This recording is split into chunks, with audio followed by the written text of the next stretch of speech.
بسم اللہ الرحمن الرحیم۔ اللہ کے نام سے شروع جو بڑا مہربان نہایت رحم کرنے والا ہے۔ مون وظائف چینل کی جانب سے تمام ناظرین کو السلام علیکم ورحمۃ اللہ وبرکاتہ۔ میں اپنا چینل مون وظائف کی جانب سے آپ کے لیے بہت ہی پیارا بہت ہی خاص وظیفہ لے کر حاضر ہوئی ہوں۔ سب سے پہلے میری تمام نئے آنے والے ویورز سے گزارش ہے جنہوں نے ابھی ہمارا چینل جوائن کیا ہے وہ اسے سبسکرائب کرتے ہوئے ساتھ ہی ساتھ بیل آئیکن کا بٹن بھی پریس کر لیں تاکہ ہر نیا آنے والا وظیفہ سب سے پہلے آپ تک پہنچ جائے۔ ناظرین، رجب المرجب جو بہت ہی برکتیں رحمتیں لیے ہوئے ہمارے پاس ایک بار زندگی میں پھر سے آ چکا ہے، تو ناظرین رجب بہت ہی عظمتوں برکتوں رحمتوں والا مہینہ ہے۔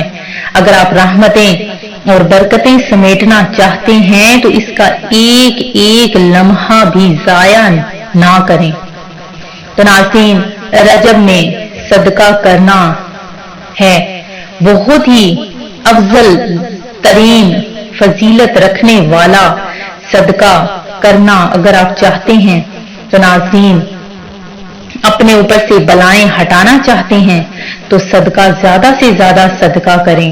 رجب میں ہر عمل کا ثواب دگنا ملتا ہے، تو اگر ہم کوئی صدقہ کریں گے تو اس کا بھی ثواب ہمیں دگنا ملے گا۔ تو ناظرین، جیسا کہ آپ سب جانتے ہیں کہ صدقہ کرنا 1000 بلاؤں کو ٹالتا ہے، تو نبی کریم علیہ الصلوۃ والسلام نے فرمایا کہ روزانہ صدقہ و خیرات کیا کرو۔ تو صحابہ کرام نے عرض کی کہ یا رسول اللہ، ہم میں اتنی استطاعت نہیں کہ ہم صدقہ و خیرات کریں، کہ ہمارے پاس تو اتنے پیسے نہیں یا اتنی آمدنی نہیں یا ہمارے پاس کھانے پینے کے لیے کوئی چیز نہیں۔ تو آپ صلی اللہ علیہ وآلہ وسلم نے فرمایا کہ سبحان اللہ و بحمدہ سبحان اللہ العظیم الحمدللہ اللہ اکبر، یہ سب پڑھنا بھی صدقہ ہے۔ کسی سے مسکرا کر بات کرنا بھی صدقہ ہے، کسی سے اخلاق سے بات کرنا بھی صدقہ ہے، کسی کو سلام کرنا بھی صدقہ، اور کسی کے ساتھ نیکی کے ساتھ پیش آنا بھی صدقہ ہی ہے۔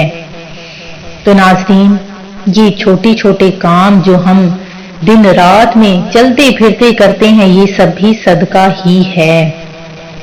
تو ناظرین، اگر آپ بھی چاہتے ہیں کہ صدقہ زیادہ سے زیادہ صدقہ کریں تو آج کل کا تو ایسا دور ہے کہ آپ کو ہر چیز بہت آسانی سے مل جاتی ہے۔ اگر ہم لاکھوں کروڑوں اپنے شادیوں میں پیسہ صرف کر سکتے ہیں تو کیا صدقہ نہیں کر سکتے؟ تو ناظرین، آپ نے رجب المرجب کے پیارے سے مہینے میں صدقہ کرنا ہے، اور صدقہ کس طرح سے کرنا ہے وہ بھی سن لیجئے۔ ہمارا جو آج کا چھوٹا سا عمل ہے وہ آپ نے کرنا ہے۔ وہ کس طرح سے کرنا ہے کہ آپ نے پہلے تو گھر میں چاول پکانے ہیں، چاول پکانے کے بعد اس پر 100 مرتبہ صرف سورہ کوثر پڑھنی ہے، اول آخر 3 بار درود پاک پڑھ کر اس کے بعد ان چاولوں پر ختم دلوانا ہے، اور اسے آپ نے جو غریب ہیں ان میں تقسیم کر دینے ہیں وہ چاول۔ جب وہ چاول آپ نے تقسیم کرنے ہیں تو اللہ تبارک و تعالی آپ کے گھر سے غربت، تنگ دستی، بھوک ہمیشہ کے لیے ختم کر دے گا، اور آپ کو اتنا رزق عطا فرمائے گا کہ آپ سوچ بھی نہیں سکتے۔ تو ناظرین، یہ چھوٹا سا آپ نے عمل کرنا ہے، چاول ہر گھر میں دستیاب ہو جاتے ہیں، یہ اتنا مشکل عمل نہیں ہے، تو آپ نے اس کو ضرور کرنا ہے۔ میں امید کرتی ہوں کہ ہمارا یہ آج کا وظیفہ آپ کو ضرور پسند آیا ہوگا۔ اسی طرح سے مزید وظائف حاصل کرنے کے لیے ہمارا چینل مون وظائف کو دیکھتے رہیے۔ اپنا خیال رکھیے گا، دعاؤں میں یاد رکھیے گا۔ اللہ حافظ۔ مون وظائف کو دیکھتے رہیے، اپنا خیال رکھیے گا، دعاؤں میں یاد رکھیے گا۔ اللہ حافظ۔